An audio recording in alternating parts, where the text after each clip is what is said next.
Hi everyone, this is the time of year we celebrate Earth Day. This year's theme is the Restore the Earth. It's the 51st anniversary, and we have been quite fortunate to be able to assemble a whole series of speakers, eminent speakers, to bring forward some of these messages. The themes we are going to be looking at is climate action involving youth, the biodiversity of Bukit Kiara, which is of course very important to Friends of Bukit Kiara. Looking at community action and what we can do to save green lungs. And finally looking at the whole issue of climate emergency and the kind of efforts which are going on in the country for restoration. The fact that you're here means you care, which is fantastic. So we'd like very much for you to take the next logical step. Come and join us in FOBK or other green lung organizations you are in contact with so that you can start to make a difference with us.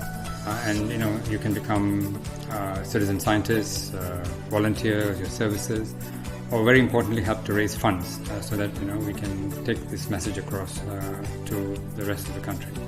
If you're interested, please look at our contact points below and don't hesitate to call. We'll be very happy to welcome you. Thank you.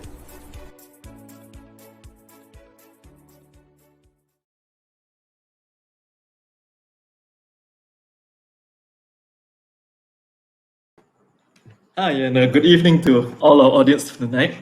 My name is Thary, and today I will be sharing a wonderful talk with two incredible speakers. We have Jasmin Ilham and Mathini Ravee, who will be talking about youth engagement in climate action. So we're looking at from an angle of youth activism. So This is the first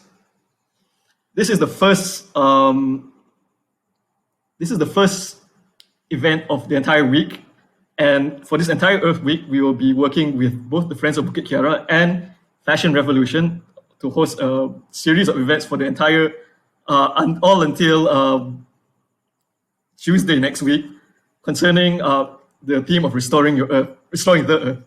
And if you look towards the bottom left of my screen, you can see a QR code, and you can use this to register for any other of these events, talks, watch-alongs, workshops. And the QR code, this will also be put up in the chat box, which you can use for you to use later.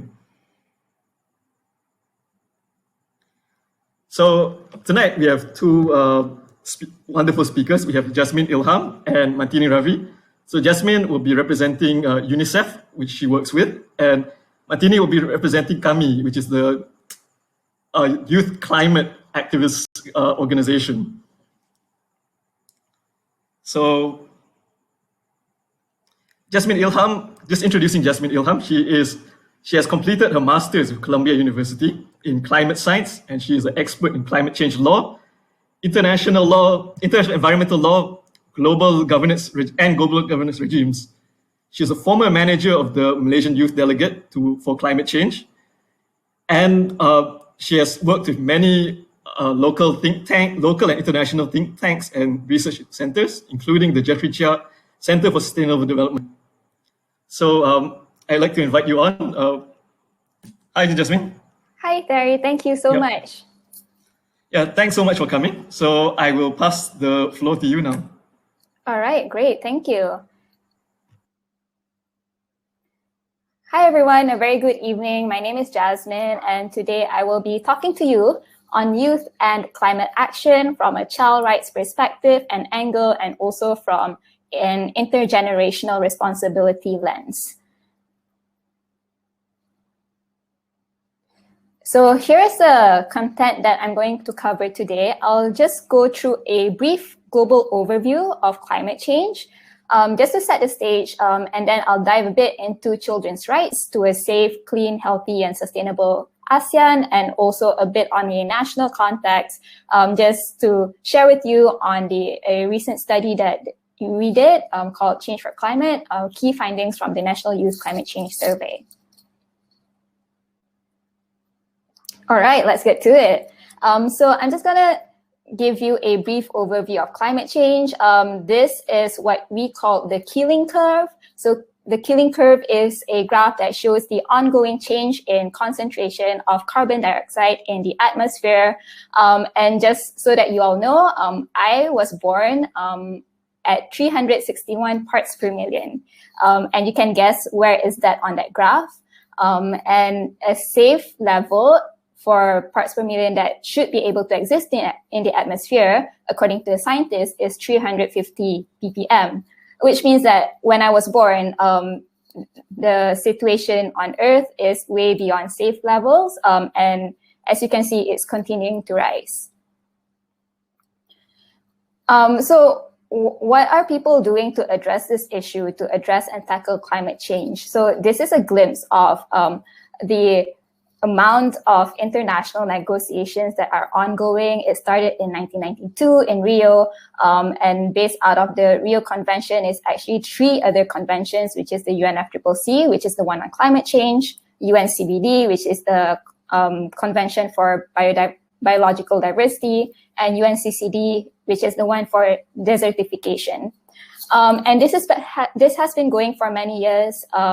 And now for this particular year, we're anticipating COP26 that will happen sometime in November.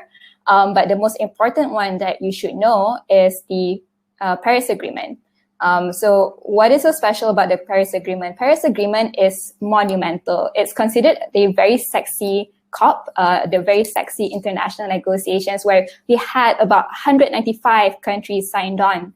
And this particular agreement states that we should limit global temperature rise to well below 2 degrees Celsius, preferably 1.5.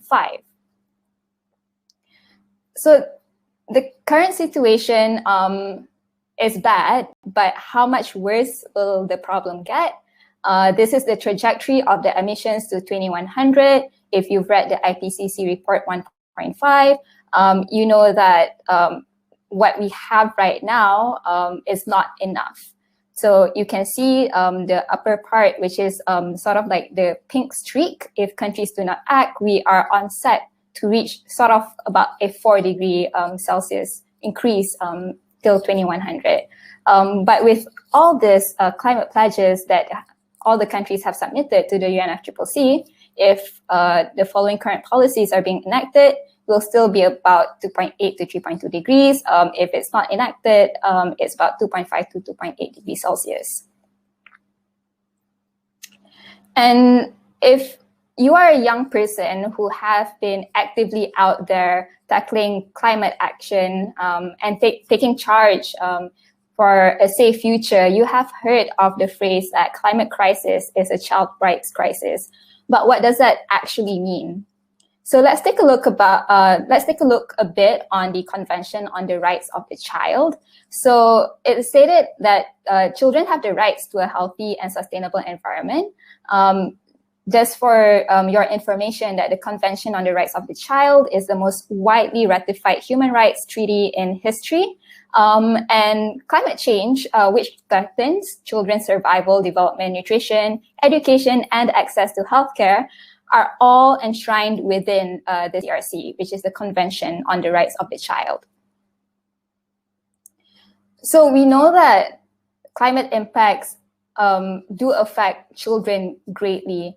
But what about our current climate pledges? Is it being inclusive, or is it being child sensitive enough? Does it cover the rights of the children? Only about 42% of the submitted climate pledges to the UNFCCC directly reference children and youth, and about 20% mention children specifically. So there is not enough momentum when it comes to children inclusion or child-sensitive climate policies in place. This sort of undermines the importance of children or the stake that the children have in our future. So this is the current challenge right now. Let's take a look a bit on a regional basis on a children's rights to a safe, clean, healthy, and sustainable environment in ASEAN. So recently, not so recent, a couple of months ago, towards the end of last year, I took part in a policy guidance on children's rights, which incorporates ASEAN region. And this is a joint initiative by UNICEF, UN Environment Programme, UNEP, and UN Human Rights, OHCHR. And the objective is to develop a regional guidance in Southeast Asia for promoting and protecting children's rights to a healthy environment. So I was involved in the stakeholder engagements, the virtual workshop as a youth expert, and we came up with a draft of the general principles. And as you can see, it's incorporative and it is inclusive of children's rights in many different areas, right? So just to briefly bring you through it, it says that all children have the right to be born and grow up in a safe, clean, healthy, and sustainable environment, right to freedom of expression, age-appropriate information, environmental education, right to play in a safe, clean, healthy, and sustainable environment, right to be protected from the impacts of climate change, right to be protected from adverse impacts of formal and informal business activities and investments, including those that is of transboundary in nature, rights to access of effective remedies for environmental harm, and also the right to be protected from threats, harassment, intimidation, violence, arbitrary, and etc. And this is sort of what it looks like, what the instrument looks like, and how we are achieving the draft general principles. And you can see the different sectors that it is being incorporated within the instrument as well. Now, what are we doing at a national basis, at a country level basis? So in November 2020, UNDP together with UNICEF Malaysia conducted a national youth climate change survey, and it is published in a report called Change for Climate. Just to give you an overview of the survey, the most severe impacts of climate change will be faced by future generation, leaving youth of today one of the most vulnerable population. In Malaysia, youth account for 43% of the population, which means that they are a very critical stakeholder to engage with. However, youth are continuously left out from the conversation and policy-making processes, despite the many ways that climate change impacts youth. So the objective of the survey is to better understand the attitudes and perception of youth towards climate change. Just a bit of the methodology, it was a 1-month survey conducted in 3 different languages, and we had 99% of completion rate. And this survey is not conducted like any other survey through like a form online. We actually used a bot through WhatsApp. It's called U-Report, which is something that is under UNICEF's Innovation and Sustainability. So it is essentially like you are chatting with another person. You'll be chatting with a persona online, so it is engaging, it is responsive. Therefore, we had quite a high number of completion rate for this particular survey. Just a glimpse of the respondents' profile. We had quite a diverse range of people who responded. We collected about 1,400 responses, majority are female, and about 2/3 of the respondents live in urban areas. We had quite a small percentage of representation from indigenous groups and also youth with disabilities. So some of the key findings that we found based on this survey is that 92% of young people think that climate change is a crisis. So this is a very staggering number. It's sort of like the majority of, based on the people that we surveyed, 9 in 10 Malaysian youth have experienced environmental related effects in the past 3 years. Young people also are quite reliant on social media when it comes to gathering information and taking in knowledge. We also asked in the survey if they know of any youth organizations that are active in taking climate action. And these are some of the responses. We have quite a number, and I think those of you might have heard of them: Malaysian Youth Delegation, Climate Action Malaysia, whom we have together here today, Econites, some university societies, Isaac, and a couple of others. And some of the recommendations that we put together is firstly on education. that the youth of today needs to be educated about climate change and its impacts in the form of enabling environments to facilitate more youth-led climate policies, enhancing communications and narratives, engaging in climate action well beyond urban centers, and addressing not just the public health impacts, but the psychological impacts as well, the mental health impact, and prioritizing climate change as a national agenda. In terms of empowerment, there needs to be more platforms being provided for youth to take part in climate action and to allocate more resources for research and capacity building. So this is one of my favorite memes. It's done by this very young climate activist. Her name is Jamie Margolin. So basically, they sort of summarize that to tackle climate change, we need all hands on deck. You shouldn't just rely on the youth. We need everyone on board, especially those who have the power to take immediate actions and create meaningful impacts. So where does UNICEF fit in this? So in terms of UNICEF's role, we are carrying out a couple of initiatives under our climate and environment portfolio. So we have a climate mapping initiative undertaken by UNICEF. We have a couple of research and evidence generation going on, strengthening capacity of youth organization for inclusive participation and engagement, enhancing evidence and data generation, implementing child-sensitive and climate policies and plans, and also in terms of education, empowering both formal and informal streams of education to provide youth with more knowledge and to increase climate literacy. Okay, and with that, I thank you for listening to my presentation, and I shall pass back the floor, the virtual floor, to Thary. Over to you. Hi, thanks Jasmin. So thanks a lot for showing us the international law perspective as well as listening to the voices of the youth. So thanks a lot for looking at that aspect. On to our next speaker. She will be looking more towards the aspect of youth engagement through activism. And so allow me to introduce Mathini Ravee. She is a technical writer who specializes in GIS, but she is also, more importantly, a volunteer with KAMY, Malaysia's Climate Action Malaysia. So she is also a project director with that, and she is currently working on the Talking Earth project. So hopefully you can brief us a bit more about what KAMY does and any other projects that you're involved in. So over to you. Sure, thanks, Thary. So can you hear me well? Right. So thanks, Jasmin, also for the very informative presentation. And she spoke a lot on a very global level, right? So my presentation will be mostly on a very local level, especially on whatever KAMY has been done over the years. Okay, let's jump ahead. Right. So KAMY, Climate Action Malaysia. So who are we? So KAMY is a climate justice movement. We are actually grassroots movement where we seek to empower vulnerable groups, women, youth, and indigenous people.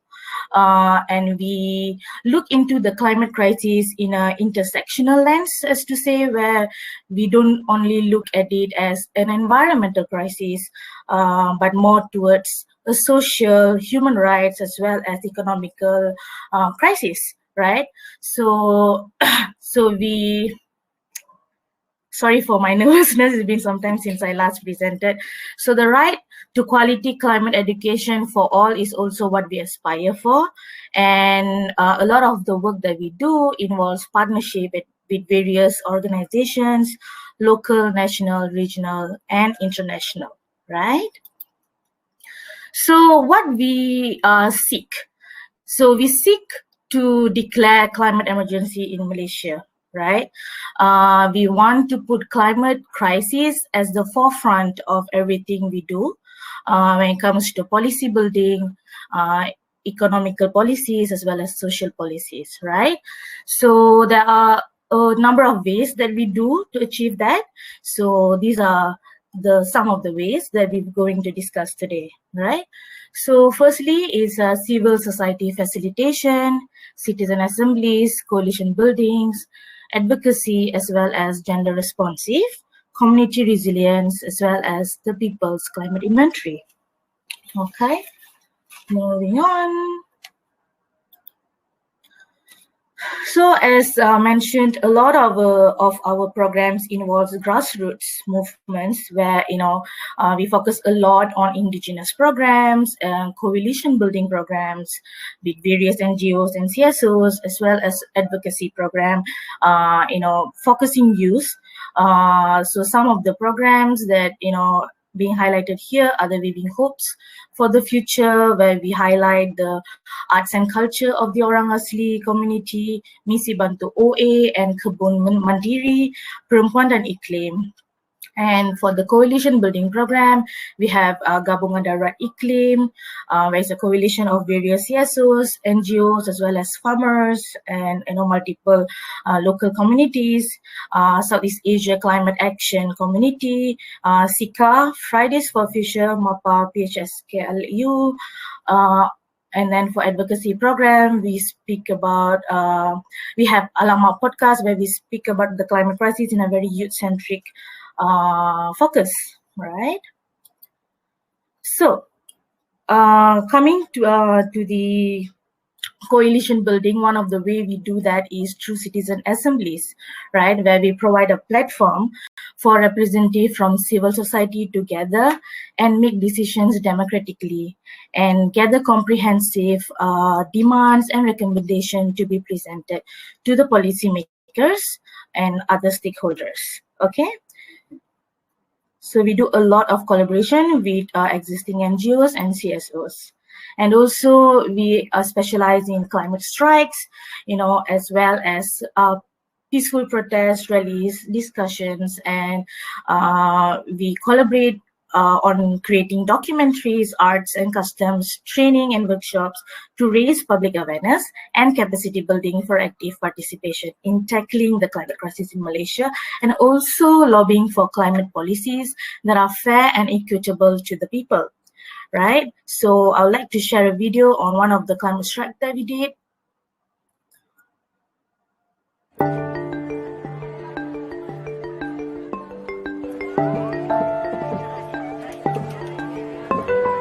Rakyat alami krisis kekurangan air bersih. Rakyat tersiksa. 2023. Kita telah sebulan lebih di bawah jerebu. Kita telah sebulan lebih. Ini buktinya. This is the proof that we have no choice. Kita tidak ada pilihan. We have no choice but mesti berjuang. We must continue the struggle. New government or old government, the young people must continue. Jadi kita memang tahu bahawa krisis perubahan iklim itu berlaku dan kita mahu kerajaan melakukan tindakan yang sepatutnya daripada menafikan bahawa perubahan iklim itu berlaku, dan kita mahukan satu tindakan yang baguslah, termasuk mengubah dasar-dasar istiadat yang mana memberi mudarat pada dalam kita.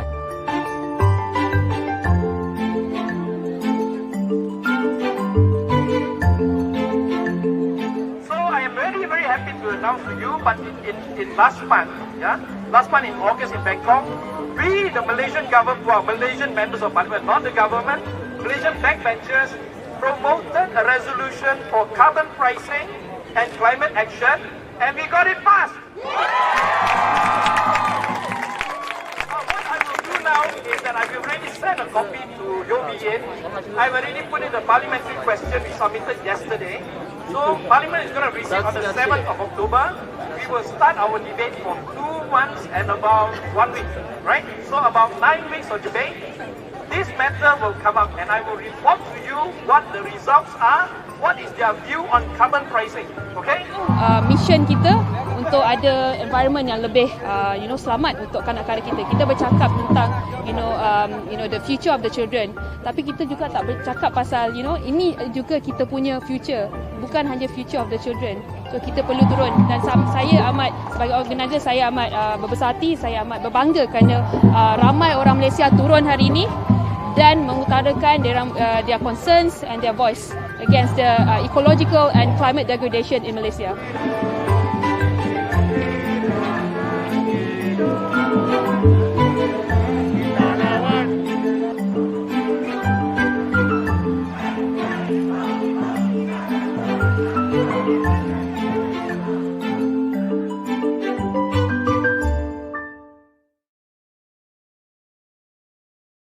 Okay, so I hope you get a feel of the rallies that we do, and in 2019 we did about 4 rallies, and because of the whole pandemic we have kept that in halt right now, so we hope to continue in the near future, right?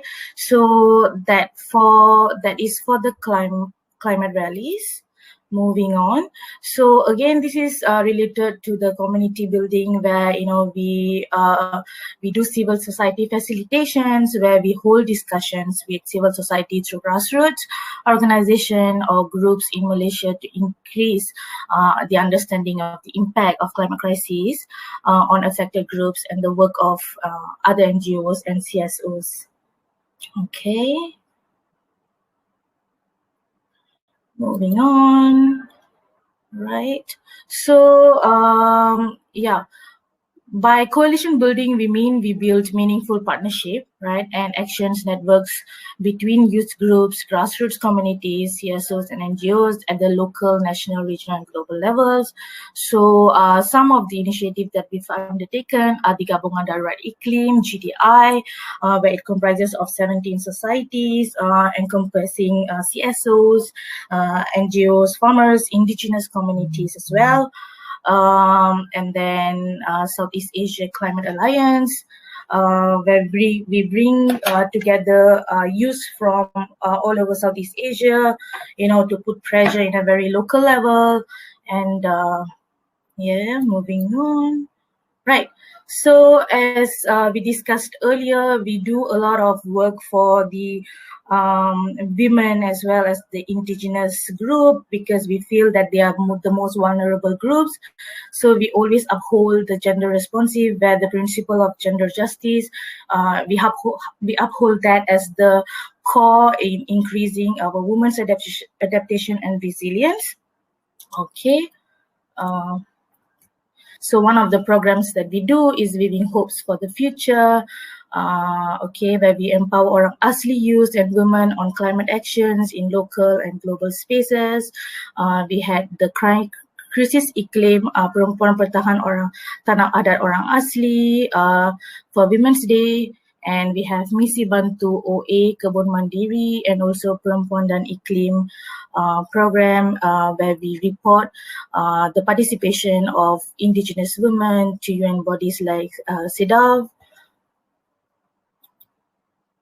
All right, so we work a lot with the indigenous community to build their resilience, post climate hazard such as flood. So like I mentioned, during and post disasters. So for example, post flooding and COVID-19, we helped various indigenous groups with edible farm projects to strengthen their food security, as well as to increase the financial safety net when it comes to climate resilience, and also to increase women's participation. Okay, this is just to explain why we find that the indigenous community as well as women are the most impacted communities. Climate impacts adversely affect them, and it is worsened by the denied sovereignty over their customary land, and the very blurred out education on orang asli land rights. So it makes them a very vulnerable community. Right. So lastly, what we do, we also do the People's Climate Inventory, where we let the most impacted people to tell their own stories. So to do that, we collect data from the community and disseminate the accurate and reliable information, anecdotes, public surveys, as well as videos to the public, as well as for the decision makers. Okay. So what are the challenges that we face? So a lot of time when we speak to the grassroots organization, the things that being brought up is the fact that climate crisis can be too complex or an abstract concept. So, people tend to get overwhelmed by the magnitude of the climate impacts, and they have the feeling that it could be very urban-centric, not very applicable to those in the non-urban areas.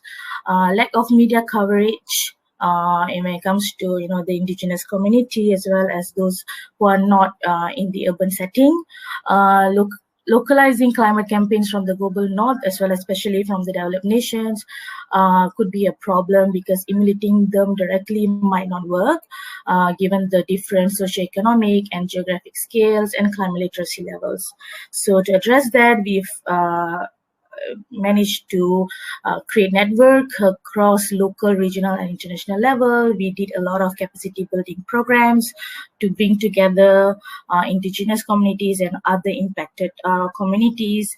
And also we provide a more inclusive advocacy where we provide content in bilingually in BM and also in English. We advocate for climate journalism, where we seek for youth to share their climate stories, and also we engage. We also provide engagement and solidarity with vulnerable groups. Right, that's all from me. Thank you. Thanks a lot.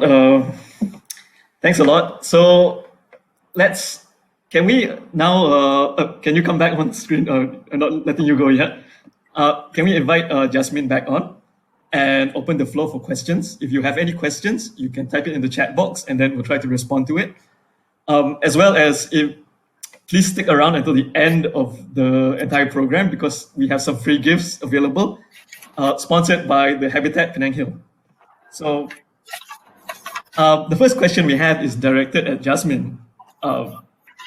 So TC Ismail says that with Greta Thunberg being the face of climate action, do you think we need a Malaysian Greta to push the agenda here? Thank you, Ismail, for that question.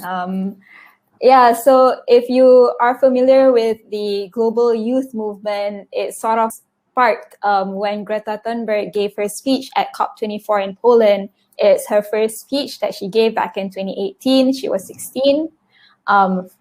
And that sort of really started the momentum and sort of like build up a huge mobilization of young people advocating for climate action. It birthed the Fridays for Future movement, and it all started by this young Swedish girl who just sat in front of her parliament every Friday just making a point. And her point is we need greater, faster climate action, accelerated urgency, and the time to act is now. So bringing that back here in Malaysia, and I think Mathini would be able to talk more about this, the notion that, we idolize Greta Thunberg, who is a figure from the global north, in a Malaysian context, I feel that Malaysia do not need a Malaysian Greta Thunberg because Malaysia has so many amazing, inspiring young Malaysians who are doing really great climate activism and climate advocacy work here. We have amazing individuals like Ili Nadia, Amalina Arifin, Aidil Iman, who are already using their own space and their own platform to amplify their voices. And we could also help them to amplify more by providing more platforms, more spaces for them to speak, and get the youth to sit at the table where important decision-making processes are being made so that their voices can be heard as well. I agree. Okay, thanks a lot. So another question for Jasmin. In your presentation, you indicated that 9 out of 10 youths have been impacted by the climate crisis. Can you give more context to that sentiment? Yeah, sure. Thank you for that question, Dr. Kriban. So based on the National Youth Climate Change Survey that we conducted, which surveyed about 1,400 Malaysian youth, about 9 out of 10 have been impacted by the climate crisis. And we sort of gave a bit of indication on what that would look like on a local scale. So some of the options that they express is that they have experienced flooding, drought, haze, which signifies climate impacts or environmental degradation, which is human-induced. And this is particularly a very important information because it cuts across region, not just focusing on a particular region. It's both urban and rural areas, and I think this trend would continue to increase as we see earlier on this year in January 2021, the flooding in the East Coast. It affected so many people. In fact, about 50,000 people were displaced. And this was actually something that could have been mitigated because there was a forecast or a projection a couple of months before, about October or November 2020, whereby Met Malaysia actually projected there's a high likelihood or probability of a La Nina happening, which would affect the flooding in the East Coast region. So what do? We need more early warning systems for us to be more informed of what is going to happen. And how do we mitigate and adapt towards this climate impacts that is happening? We could not risk more lives because this in turn affects livelihoods. It affects people and their houses, especially now addressing things in the pandemic, COVID-19. Some people do not even have a safe space to be relocated. Moreover, to have a safe social distancing. So when you have all this impending crisis in mind, how do you actually address all of it together? And how do you actually take certain steps to address the issue?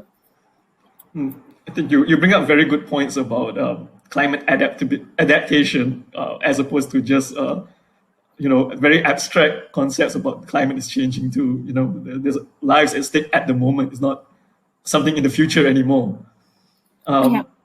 So another question. This time, I think I'll ask Mathini. Dasmita Yuki would like to ask how to start an awareness about climate change. How do you want to make people more aware of climate change? As she asked, are strikes actually allowed in Malaysia? Yes, actually, it's one of your rights, right? Right to assembly. But because of the whole pandemic situation right now, we are not organizing any rally yet. But like I mentioned, we will definitely push for this as soon as we can, and you can follow us on the KAMY Instagram page to see whatever events that we're going to organize, and then you can follow us there and get involved. And I think the best way to get involved is start talking about it. Start talking about the climate crisis. Get yourself educated. So that will actually be the first step. So, just out of my own curiosity, have you ever gotten into trouble because of any of you? I mean, any of your friends in KAMY have gotten into trouble because of all your climate strikes? No, not really. Yeah, because the police were really helpful during the rallies. Yeah. Yeah, so youth, take note, you can go strike anytime. Okay, so another question for both of you. We as individuals can take the responsibility to be aware, share info, and make a change to climate change. But do you think the media is doing enough to communicate what's going on to the common citizen? Especially like mainstream media, maybe? This is a question by Nur Aimi Adibah.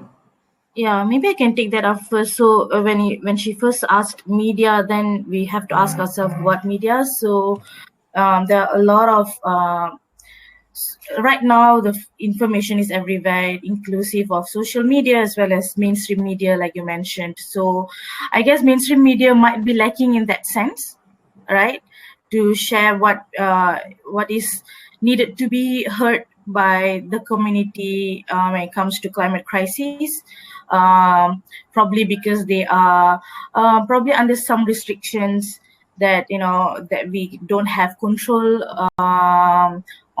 So other than that, we have a lot of avenues to get information, get ourselves educated.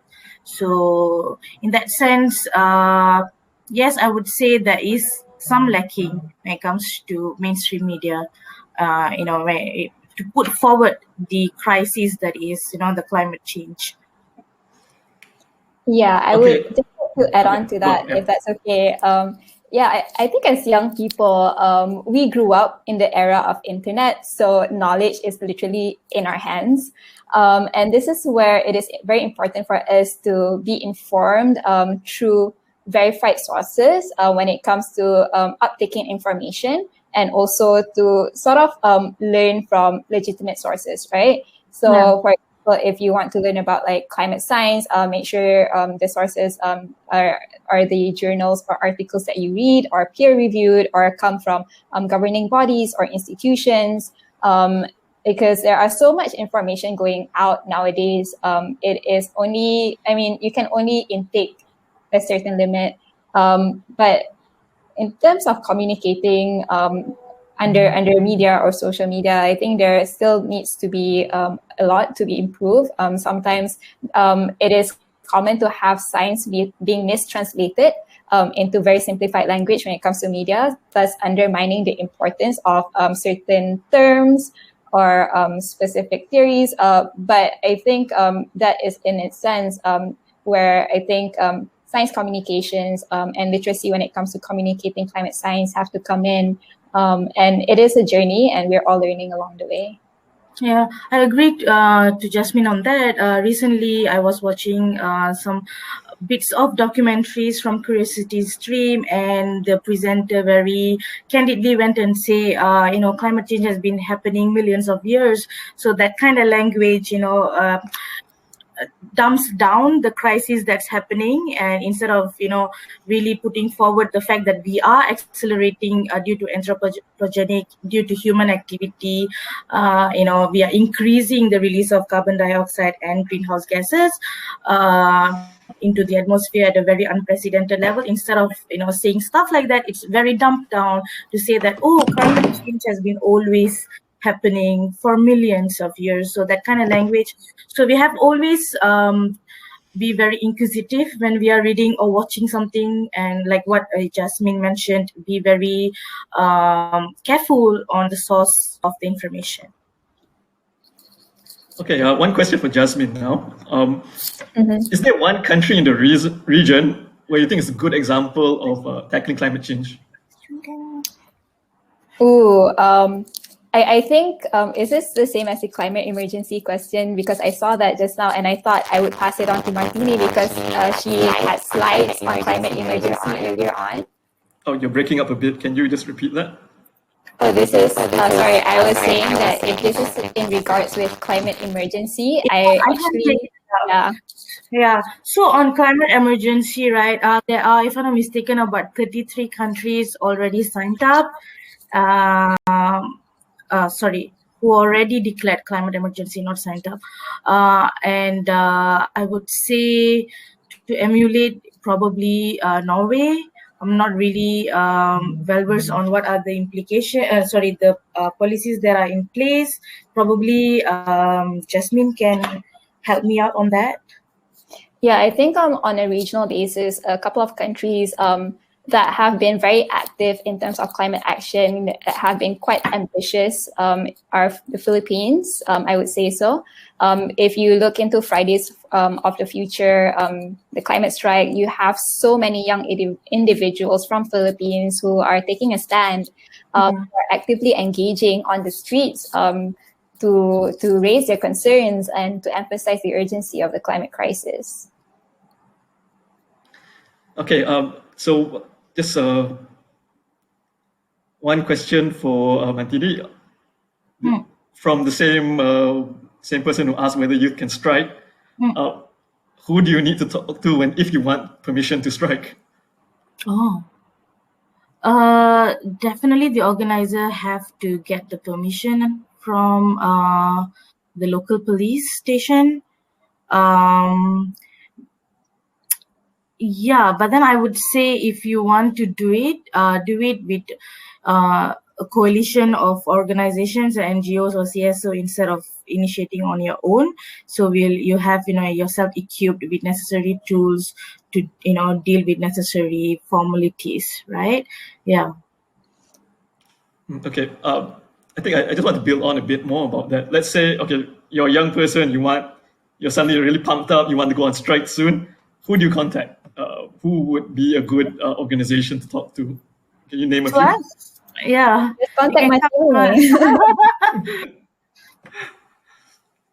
Yeah, so again to contact KAMY. Anyone Yeah. else, or is it just you in the whole youth activism space right now? No. There are various other organizations, but I cannot speak for other organizations.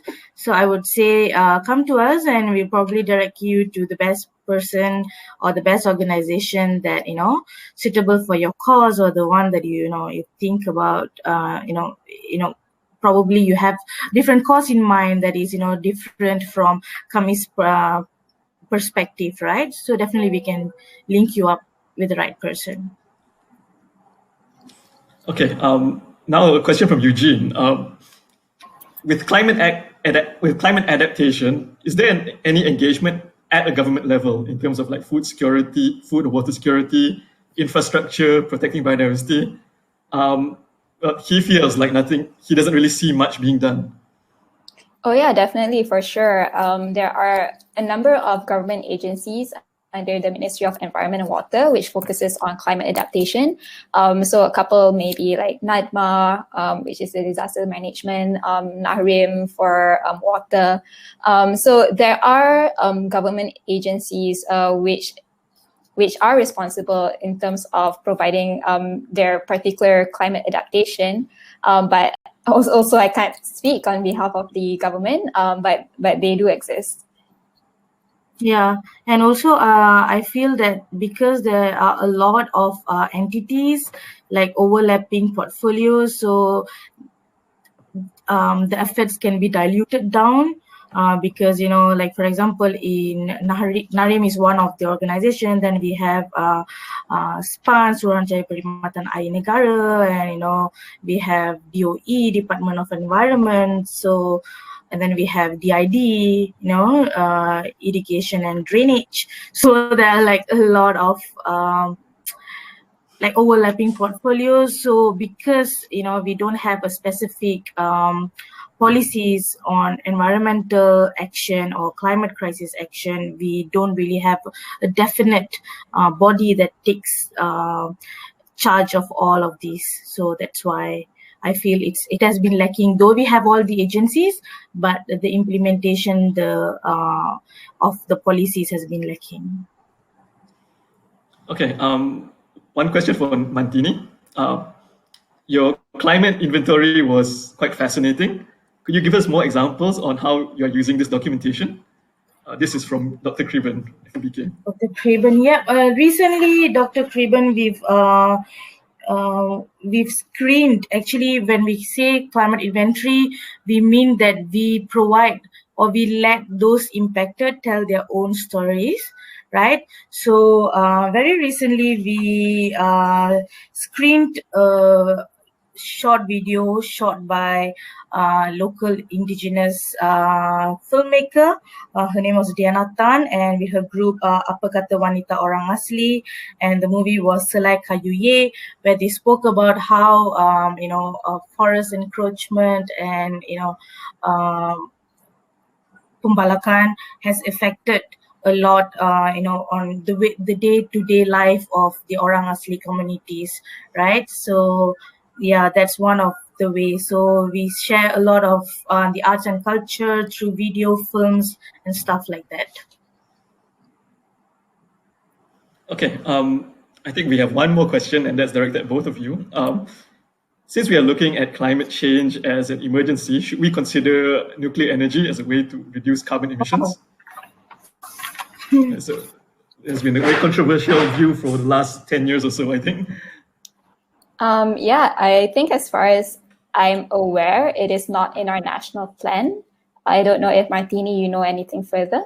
I know a few years back they had a national blueprint, but I don't think they rolled out anything. But I think before we tackle so far into the future, because nuclear energy can be quite a monumental task, right, for a country like us to undertake. So I would say that we have a lot of other resources when it comes to renewable energy, such as solar and solar mainly lah, right? That is most applicable for us. So maybe push that first.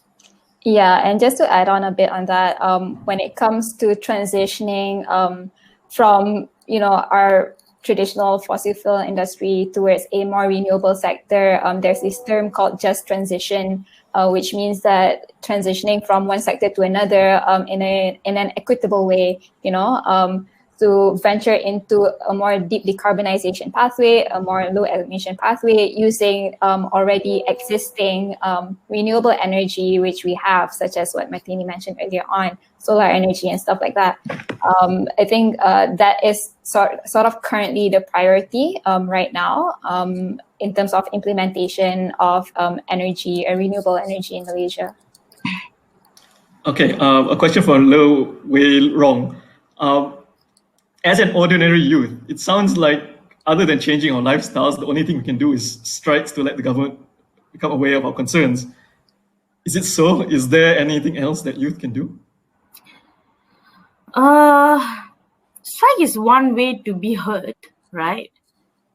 So I guess what essentially we are trying to do is we want to push the agenda of climate action forward.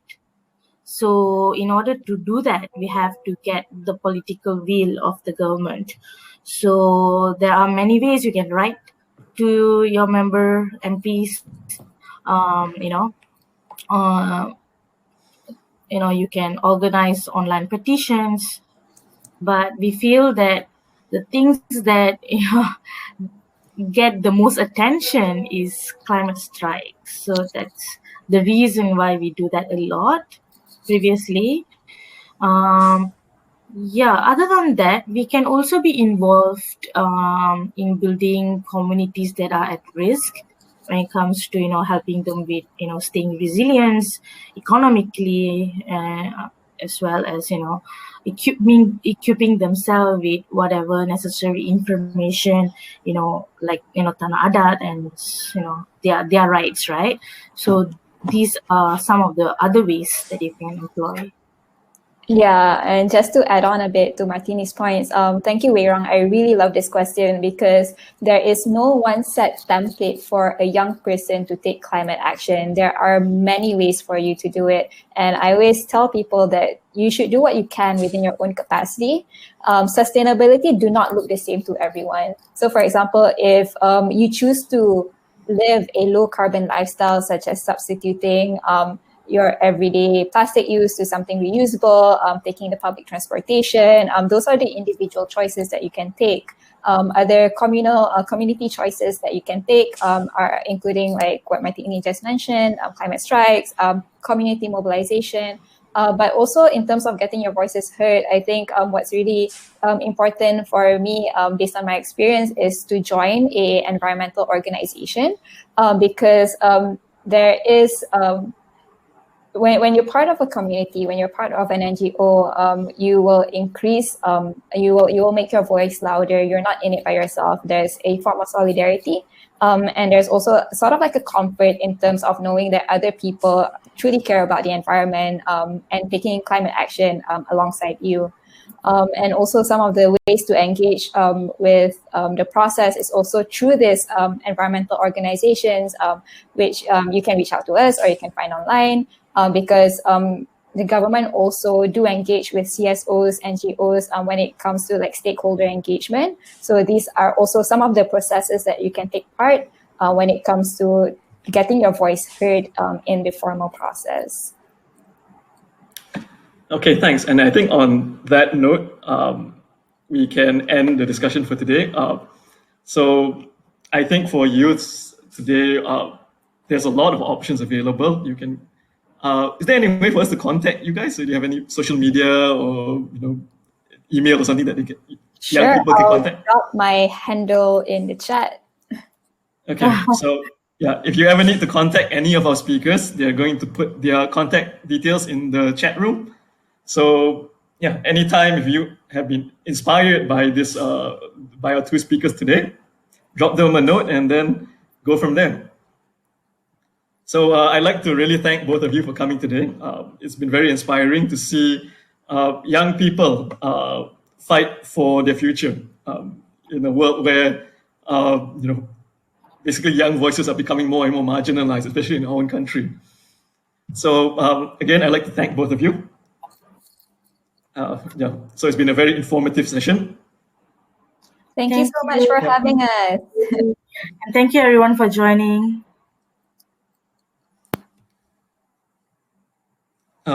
So I'd like to talk a bit about one of our partners for this whole Earth Day event. And I think we have a video, so let's roll that.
So the Habitat Penang Hill is a world-class rainforest park.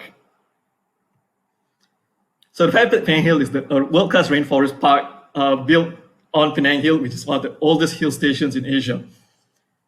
Apart from the various flora and fauna found along a 1.6 kilometer trail, you can also enjoy the breathtaking view along Curtis Crest, which is the highest public viewing platform in Penang, as you can see in that photo. You can traverse the Langer Way Canopy Walk, the longest bridge of its kind in the world, and the only one in a rainforest. And it's also a conducive space for guests to reconnect with nature and inspire them to make better life choices for a sustainable future. Habitat Penang Hill is a very sustainable organization because it's also attached with the Habitat Foundation, which works closely with like-minded organizations, CSOs, NGOs to build better organizations, and that in turn feeds back into information to make the park more viable. This type of social enterprise. Really helps in funding nature organizations all over Malaysia, mine included. So please join, follow them on social media, or you could visit them. Today we are giving away a 30% off standard entrance pass for when, or if you happen to be lucky enough to live in Penang, you can pick it up now. Or for the rest of us who are still living in red zones, maybe we'll have to wait until the whole pandemic lifts. But it's going to be available in the chat. So before you leave, please download that, and you can get 30% off on standard entrance passes to the Habitat Penang Hill. Later this week, we'll be doing a lot more activities. Tomorrow, there'll be a viewing party organized by Fashion Revolution. This is a video called Made in Bangladesh, and it's about where exactly is your clothes being made. In fact, where's a lot of the clothes in the world being made? So hopefully that will raise awareness about responsible consumerism and responsible manufacturing. So you can follow that and register in the link below, or you can use the QR code here to register for any one of the programs which are going on for the rest of the week, all the way until the 27th of April on Tuesday. So I thank you again for coming, and I hope that you will register for extra talks, and we'll see you sometime in the future. So thanks a lot.